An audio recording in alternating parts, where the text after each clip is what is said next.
আমরা রঙের পৃথিবীতে এসে আমাদের যে ফিরে যেতে হবে আল্লাহর কাছে, তার জন্য আমরা কি নিয়ে যাব?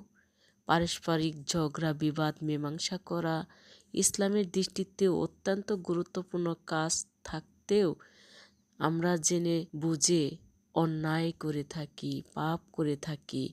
কাজটি সুষ্ঠুভাবে সুসম্পন্ন হওয়ার উপর মানব সমাজের শান্তি, স্বস্তি, নিরাপত্তা, অগ্রগতি সর্বতোভাবে নির্ভর করে।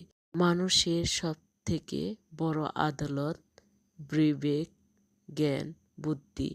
যদি আপনি সঠিক পথে চলেন, কেননা যে সমাজের বিচার নেই, সমাজের বিচার কাকে নিয়ে করবে? আপনি করবেন অন্যজনের বিচার, অন্যজনে করবে আপনার বিচার।